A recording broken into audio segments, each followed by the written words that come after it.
بسم اللہ الرحمن الرحیم۔ السلام علیکم ورحمۃ اللہ وبرکاتہ۔ امید کہ آپ خیر و عافیت سے ہوں گے۔ سامعین کرام، اس وقت ایک مسئلہ زیر بحث ہے کہ اجتماعات وغیرہ میں اسپیکر پر نماز کیوں نہیں پڑھائی جاتی ہے۔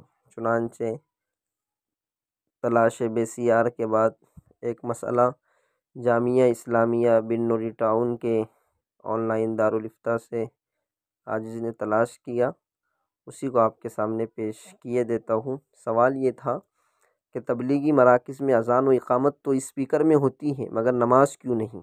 جواب ہے، اسپیکر پر نماز پڑھانا ضرورت کے مواقع پر، مثلا نمازیوں کی کثرت اور نمازیوں تک امام کی آواز نہ پہنچنے کی بنا پر، جمہور علماء کے نزدیک بلا کراہت جائز ہے۔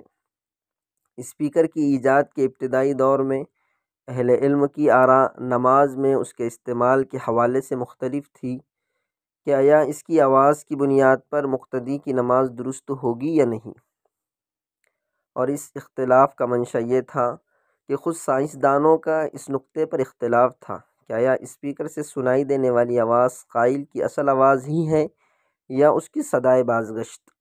دونوں آراء تھی، نتیجتاً اہل علم میں بھی دونوں آراء سامنے آئی، اور اسی بنا پر بعض اہل علم نے احتیاطاً فرض نماز میں اس کے استعمال کو منع کیا، لیکن بعد میں تقریباً تمام اہل علم اس کے استعمال کے جواز پر متفق ہو گئے۔ تبلیغ سے وابستہ بزرگان و علماء بھی لاؤڈ اسپیکر میں نماز کے جواز کے قائل ہیں، باقی ان کا نماز کے دوران لاؤڈ اسپیکر استعمال نہ کرنا عدم جواز کی بنیاد پر نہیں، بلکہ مرکز کے بعض بزرگوں نے خاص ذوق کی بنا پر اس سلسلے کو دو وجہ سے برقرار رکھا ہے۔ نمبر ایک، جب بعض اکابر علماء نے نماز میں لاؤڈ اسپیکر کے استعمال سے احتیاطاً منع کیا تھا، وہ اسی رائے کے ساتھ دنیا سے تشریف لے گئے، تو آج بھی احتیاط پر عمل کرتے ہوئے اس کا استعمال کم سے کم کیا جائے۔ لہٰذا نماز میں چونکہ اقتداء کی صحت و عدم صحت کا مسئلہ ہے، اس لیے نماز بغیر اسپیکر کے پڑھائی جائے، جبکہ اذان و اقامت میں چونکہ ایسی کوئی وجہ نہیں، اس لیے وہ اسپیکر پر دی جاتی ہے۔ نمبر دو، قرون اولیٰ میں جب مجمع زیادہ ہوتا تھا تو نماز میں مکبرین کے ذریعے آواز پہنچائی جاتی تھی۔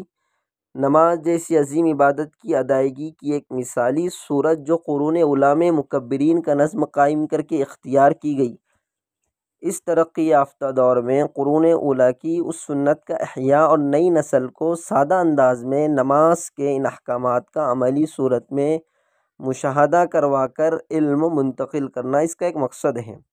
اگر تبلیغ سے وابستہ حضرات بھی یہ سلسلہ ختم کر دے تو شاید دور جدید میں دور قدیم کی اس سنت کی کوئی صورت باقی نہ رہے۔ باقی بزرگان تبلیغ نماز میں بھی لاؤڈ اسپیکر کے جواز کے قائل ہیں، اسی لیے بعض اوقات مجمع بہت زیادہ ہونے پر بوقت ضرورت لاؤڈ اسپیکر کا استعمال مشاہدے میں آ جاتا ہے۔ فقط واللہ عالم۔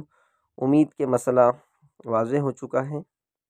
اب آپ سے درخواست ہے، امید کہ مسئلہ واضح ہو چکا ہوگا، اب آپ حضرات سے درخواست ہے کہ اسے دیگر احباب تک بھی شیئر فرما کر شکریہ کا موقع عنایت فرمائیں۔ فقط والسلام۔ محمد شہزاد جامعی۔